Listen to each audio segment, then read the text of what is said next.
السلام علیکم ورحمۃ اللہ وبرکاتہ۔ نصرت کورس میں آپ سب کا بہت بہت ویلکم۔ امید کرتی ہوں آپ سب خیر و عافیت سے ہوں گے۔ نصرت کورس کی طرف سے آپ سبھی کو رمضان بہت بہت مبارک ہو۔ بسم اللہ الرحمن الرحیم۔ رسول اللہ صلی اللہ علیہ وآلہ وسلم نے فرمایا، جب رمضان المبارک آتا ہے تو جنت کے دروازے کھول دیے جاتے ہیں اور دوزخ کے دروازے بند کر دیے جاتے ہیں اور شیاطین کو قید کر دیا جاتا ہے۔ نبی اکرم صلی اللہ علیہ وآلہ وسلم نے فرمایا، جب روزہ دار شخص بھول کر کچھ کھا لے تو اسے اپنا روزہ مکمل کرنا چاہیے، کیونکہ اللہ تعالیٰ نے اسے کھلایا اور پلایا ہے۔ ماہ رمضان، اس میں رزق کی فراخی ہوتی ہے، غریب بھی نعمتیں کھا لیتے ہیں، اسی لیے اس کا نام ماہ وسعت رزق بھی ہے۔ نبی کریم صلی اللہ علیہ وآلہ وسلم نے فرمایا، روزہ دار کے لیے دو خوشیاں ہیں، ایک افطار کے وقت اور ایک رب سے ملاقات کا وقت۔ آپ صلی اللہ تعالی علیہ وسلم نے فرمایا، جنت کا ایک دروازہ صرف روزے داروں کے لیے مخصوص ہوگا، اس سے روزے داروں کے سوا کوئی اور نہیں گزرے گا۔ رسول اللہ صلی اللہ علیہ وآلہ وسلم نے ارشاد فرمایا، روزے دار کو قیامت میں میرے حوض سے پانی پلایا جائے گا، پھر اس کو جنت میں داخل ہونے تک پیاس نہیں لگے گی۔ روزے کی اہمیت، نبی کریم صلی اللہ علیہ وآلہ وسلم نے فرمایا، جس نے ایک روزہ جان بھر کر چھوڑا وہ زندگی بھر بھی روزے رکھتا رہے پھر بھی ایک چھوڑے ہوئے روزے کا ثواب نہیں پا سکتا۔ فرمان مصطفیٰ صلی اللہ علیہ وآلہ وسلم، روزے دار کا سنا عبادت اور اس کی خاموشی تسبیح کرنا اور اس کی دعا قبول اور اس کا عمل مقبول ہوتا ہے۔ کاش ایسا روزہ بھی نصیب ہو جس کی سحری مکہ میں اور افطاری مدینہ میں ہو۔ آمین ثم آمین۔ لوگوں کو رحم کیوں نہیں آتا؟ ابو ہریرہ رضی اللہ تعالیٰ عنہ بیان کرتے ہیں کہ میں نے ابو القاسم کو فرماتے سنا کہ صرف بدبخت لوگوں کے دل سے ہی رحم ختم کیا جاتا ہے۔ سردیاں کیوں آتی ہیں؟ رسول اللہ صلی اللہ علیہ وآلہ وسلم نے فرمایا، جہنم نے اپنے رب کے حضور میں شکایت کی اور کہا، اے میرے رب، میرے ہی بعض حصے نے بعض کو کھا لیا ہے۔ اللہ تعالیٰ نے اسے دو سانسوں کی اجازت دے دی، ایک سانس سردی میں اور ایک گرمی میں۔ جو تم موسموں میں انتہائی گرمی اور انتہائی سردی دیکھتے ہو، یہی اس کا سبب ہے۔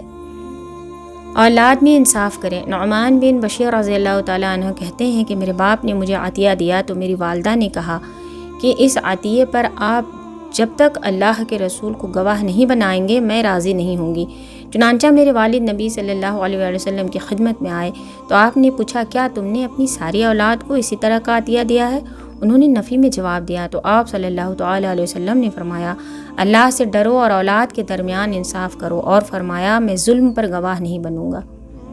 رمضان اور قرآن۔ ماہ رمضان ہی وہ مہینہ ہے جس میں قرآن نازل کیا گیا، جو انسانوں کے لیے ہدایت اور ایسی واضح تعلیمات پر مشتمل ہے جو راہ راست دکھانے والی اور حق و باطل کا فرق کھول کر رکھ دینے والی ہے۔ نیکی صرف اپنا عمل درست کرنے کا نام نہیں بلکہ دوسروں کو بھی خیر کی طرف بلانے کا پیغام ہے۔ ایک اچھی بات، ایک سچا مشورہ کسی کی زندگی بدل سکتا ہے۔ یاد رکھو، جو نیکی کی دعوت دیتا ہے وہ خود بھی اللہ کی رحمت کے قریب ہو جاتا ہے۔ دعائیں کروائی نہیں جاتی، دعائیں لی جاتی ہیں، کسی کو مشکل وقت میں ساتھ دے کر تو کسی کی مسکراہٹ کی وجہ بن کر۔ افطار کا معنی۔ لفظ افطار یا تو فطرتن سے بنا ہے جس کا معنی ہے عادت۔ اس معنی کے لحاظ سے اسے افطار اس لیے کہیں گے کہ افطار کے بعد انسان کو اس کی عادت کے مطابق کھانے پینے اور دیگر اعمال کرنے کی اجازت مل جاتی ہے جنہیں وہ حالت روزہ میں نہیں کر سکتا تھا۔ یا تو فطرتن سے بنا ہے جس کا معنی ہے شکاف پڑنا یعنی سوراخ ہونا۔ اس معنی کے لحاظ سے افطار کو اس لیے افطار کہتے ہیں کہ دو روزوں کے درمیان افطار کے ذریعے شکاف ہو جاتا ہے۔ شکاف یعنی سوراخ ہو جاتا ہے۔ میرے پیارے آقا صلی اللہ علیہ وآلہ وسلم کے پیارے دیوانوں، نماز تہجد حضور رحمت عالم صلی اللہ تعالی علیہ وسلم کی نہایت ہی پسندیدہ سنت ہے۔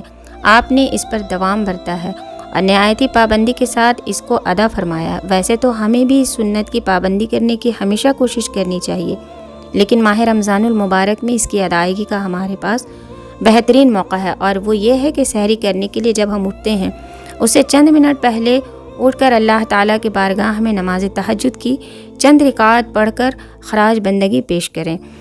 انشاءاللہ تعالیٰ ہمیں اس کی برکت ضرور حاصل ہوگی، اور یہ رمضان آپ کے لیے وہ سکون لے آئے جس کے لیے آپ کا دل مدتوں سے رو رہا ہے۔ اللہ کرے اس بابرکت مہینے کے ہر سحری آپ کے دل کو امید دے، ہر افطاری آپ کی دعاؤں کو قبولیت کا رنگ دے، اور ہر نماز آپ کے اندر ایسا نور بھر دے کہ بے چینی، غم اور تھکن سب مٹ جائیں۔ یہ رمضان صرف کیلنڈر کا مہینہ نہیں بلکہ ٹوٹے دلوں کی مرمت اور تھکی ہوئی روحوں کا سہارا بن جائے۔ آمین ثم آمین یا رب العالمین۔ محبت اللہ سے ہو تو بندگی بن جاتی ہے، محبت استاد سے ہو تو روشنی بن جاتی ہے، محبت دولت سے ہو تو مرض بن جاتی ہے، محبت والدین سے ہو تو عبادت بن جاتی ہے، محبت انسان سے ہو تو زندگی بن جاتی ہے، اور محبت محمد صلی اللہ علیہ وآلہ وسلم سے ہو تو دنیا بھی بن جاتی ہے اور آخرت بھی بن جاتی ہے۔ جس انسان کو اللہ تعالیٰ کے ہر کام میں حکمت ہونے کی سمجھ آ جائے، وہ زندگی میں کسی بھی واقعہ کے رونما ہونے پر شکوہ نہیں کرتا، صرف تسلیم کرتا ہے، مصیبتوں کا مقابلہ صبر سے اور نعمتوں کی حفاظت شکر سے ادا کرتا ہے۔ اللہ رب العزت ہمیں ہر آزمائش سے محفوظ فرمائے اور ہمارے رزق میں برکت، خاندان میں محبت اور دونوں جہانوں کی بھلائی عطا فرمائے۔ آمین ثم آمین یا رب العالمین۔ اگر ویڈیو پسند آئی ہو تو دوستوں لائک، شیئر اینڈ کمنٹ ضرور کریں۔ اللہ حافظ۔